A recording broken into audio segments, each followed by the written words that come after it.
in Edinburgh at a conference at Edinburgh University, and just felt a bit funny. Dropped my pen. I was signing a form, dropped my pen, couldn't pick it up. At that point I realised that I was having a stroke.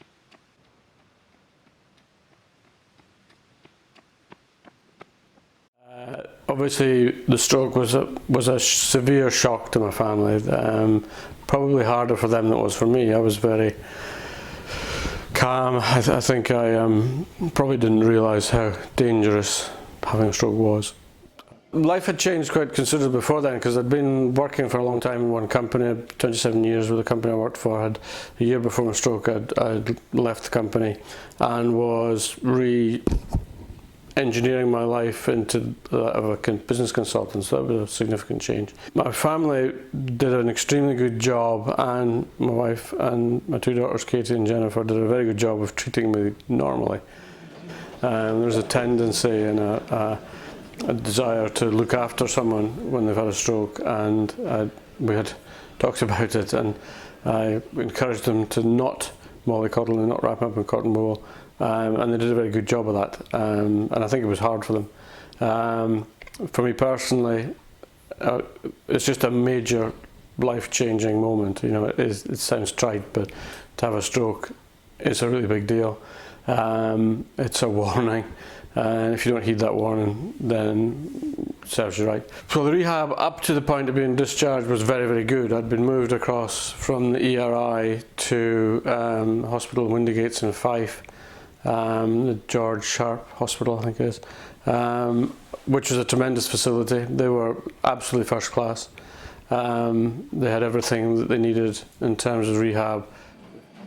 When I was home, it was basically just, you know, keep walking, keep moving, do some exercises, and so I started walking up the street, and when I started I could hardly walk the length of the street, which is about 200 yards or so. Maybe 100 yards, and then just started to stretch that day by day.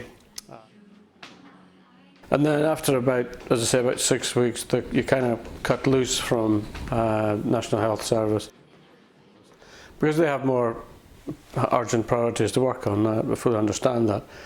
They did pass me on to the Fife Leisure on the Healthy Options scheme, and then I was introduced to Stuart Matham at Health by Science through a colleague who works for Interface. She knew that I'd had a stroke, and she introduced me to Stuart, and after a first meeting where it was not sure what we're doing here, because I thought I was there to kind of help him with his business and he thought I was there to be helped with a stroke. Once we got over that first bump, we kind of started to trade, so I gave him some gentle advice in business, and he gave me some very good instruction in the gym and encouraged me to start running again, and assisted me on the journey with running. That's where the biggest change has come, is working with Stuart. In terms of my health, working with Stuart, we're looking at diet, we're looking at exercise, looking at exercising in order to run.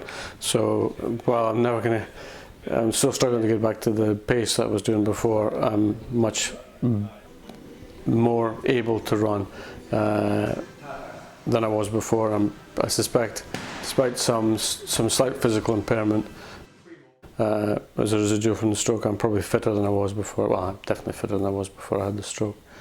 I'm eating more healthily, much more conscious about what I eat, more fruit and vegetables. I was never a big drinker, and I've never been a smoker, so there weren't any significant changes I could make there. But my diet is much more healthy now, and I'm more conscious of what I'm doing.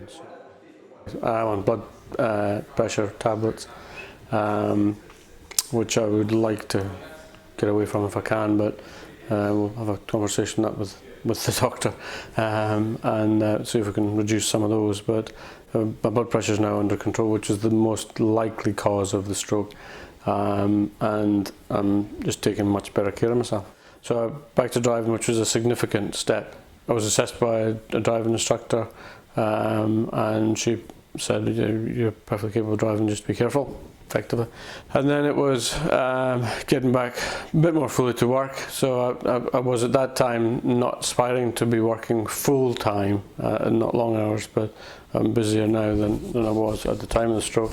So that's worked. And then there was trying to get some physical challenges, aiming to improve my physical health. So the first one was to run the Resolution Run in Cramond, the Stroke Association Resolution Run, which was a 5k.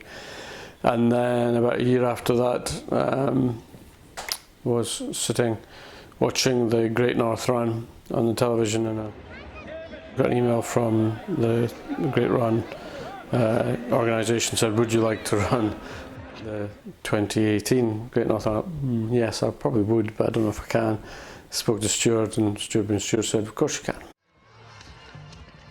You just have to follow an exercise plan and work towards it, and that's what we've been doing.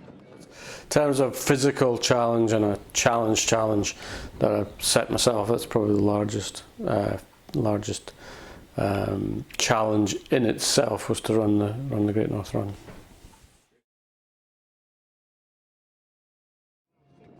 Our mission to help stroke survivors, I agree with that mission. They are trying to keep it small and manageable and personalised as much as it can be. They treat you like a normal person. It's the confidence they've got to help you on your way without being carefree about it. You know, it's okay, it's perfectly okay.